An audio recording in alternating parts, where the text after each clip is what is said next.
What's up, gamers? DreamcastGuy here, and it's Top 10 Thursday. I feel like the word ripoff in gaming is used in such a bad way.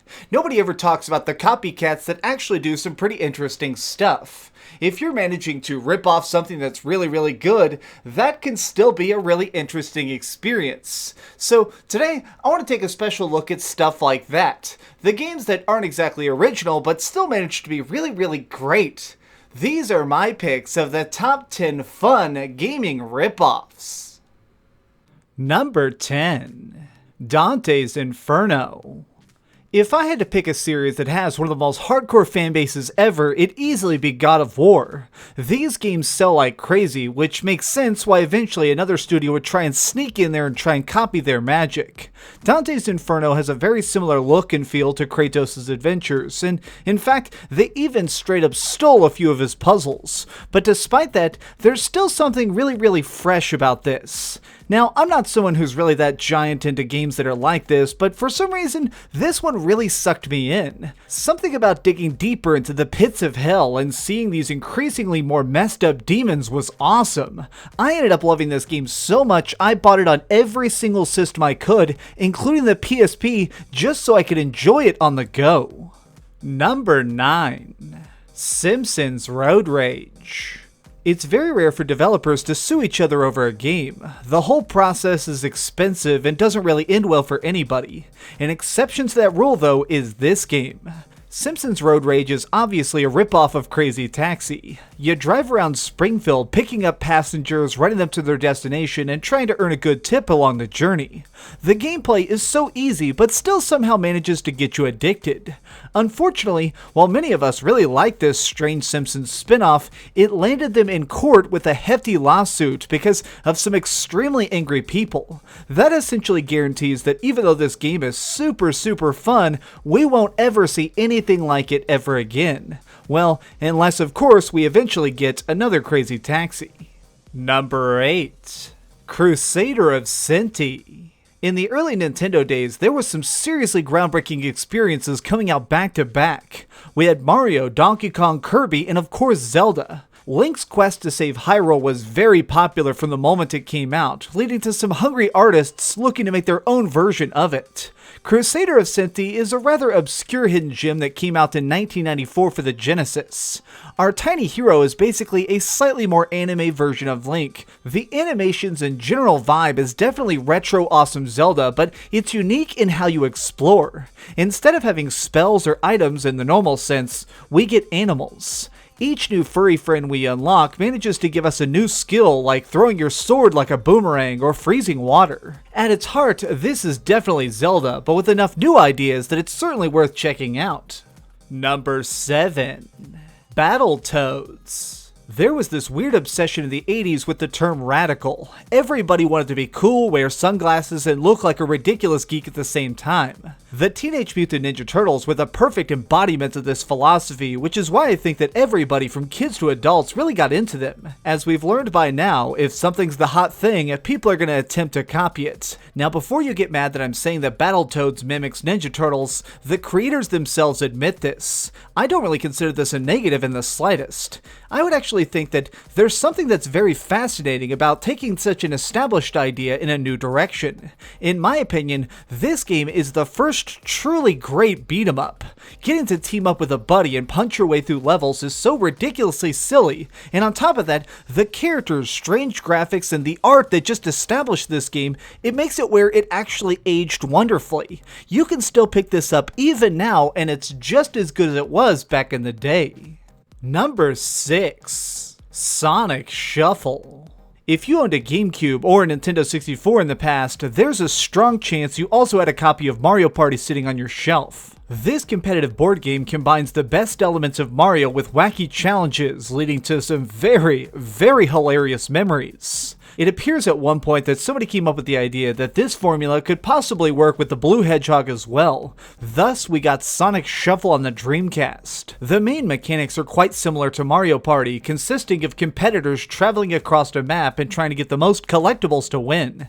However, where it changes stuff up for the better is that the entire game just kind of throws logic out the window. You can get into random battles in the middle of a match and have to use cards to fight stuff off, drop weights to crush your rivals to death, and even walk on the ceiling in sections of the board. Okay, so Sonic Shuffle isn't quite as good as what it's knocking off, but it's still a really strange, fun game even on its own. Number 5. PlayStation All-Stars Battle Royale. Let me be brutally honest here for a second and just say that Super Smash Bros. Is perhaps one of the best fighting games ever. It has a big roster, brawlers from tons of different franchises, and cool stages. Seeing that charming mix is sure to attract some copycats, and yet I think Sony's attempt to try and mimic this is actually something that functions really well. If you ever wanted to see Nathan Drake from Uncharted go against a Big Daddy from BioShock, now's your chance. An aspect of gameplay that they majorly changed over Smash Brothers is that there isn't really just a normal health meter. Instead, what you have is a special that slowly charges up by dealing damage. Hurt people enough and you can unleash an ultimate. Here's the twist though, this is the only way to kill other players. It makes this sort of interesting mechanic where you're sort of having a tug of war. Every round is simultaneously you trying to build up strength to finish off somebody else, while also simultaneously trying to make sure you're not the one being one-shot. It's a mechanic that really makes All-Stars stand out from Smash, but still while sticking to the roots of what made that epic. Number 4. Dynasty Tactics. Strategy games have always been a really fascinating genre to me. Seeing massive armies clash in the field is really kind of mesmerizing. Personally though, I prefer the slightly smaller scale action provided by turn-based strategy games like Final Fantasy Tactics. It's true that many games have had their own take on this style, but specifically, Dynasty Tactics tries to walk closely in the footsteps of Final Fantasy, and they absolutely nail it. Every mission is essentially a giant chessboard where the only way to actually take victory is to demolish all of your enemies. What was really cool about Dynasty Tactics though is, instead of just having single units moving around on the field, what this did is, you're moving entire platoons, and each different type of unit could have different special attacks. For example, if you manage to surround a unit, you can do stuff like purposely attack their flank to weaken them, or try and have your really heavy hitters attack from range. These elements of trying to stack up a combination of different blows was really unique, and I feel like it made it where I wanted to try and do missions over and over because I knew that I could do things a little bit more efficiently. Dynasty Tactics is also cool because it's so historically interesting. The fact that we're in ancient China watching all these giant kingdoms rise and fall makes every single turn feel that much more important. If you are a fan at all of tactics games, this is one that's definitely worth tracking down. Number 3. Crash Team Racing. When I was growing up, there was a tradition in my neighborhood where if anybody had a disagreement or a big argument, instead of just beating each other up like little kids do, instead, we would settle everything in Mario Kart. We'd sit down and whoever won the race was the champion of that disagreement. However, everything changed when Crash Team Racing came out. For some reason, this completely took over my neighborhood. The fact that the tracks felt so much tighter and the controls a lot more fluid, everybody immediately got addicted to it. And something else that made it really good for settling disagreements was the fact that the weapons were a lot more offensive. You could be almost warlike on the track. Crash Team Racing is a really good game because it sort of plays upon all the stuff that was established by previous kart racers, but also makes it where each individual character feels a lot more ready for war. I also felt like there was a lot more variety in the different types of races you could do. I mean, every single track was more than just about trying to finish, it was about trying to do that perfect drift and cut into a lane and hit that ramp just right. It felt extra special to be able to race well in this game. It felt like it took an actual amount of talent on the track. And genuinely, if I had to choose between playing Mario 64 all night or this, I'm probably going to stick with Crash. Number 2. Nioh. The studio From Software are the geniuses behind the games Dark Souls and Bloodborne, arguably some of the most phenomenal action RPGs ever made. In fact, I personally have played them almost non-stop ever since they came out, just because I'm fascinated by every little hidden secret. However, I will say that there is something that made me stop playing them for a time, and that is Nioh. This game is almost to a T a Dark Souls experience. It's got really slow, methodical combat, really tough enemies, and bosses that are almost legendary in their difficulty.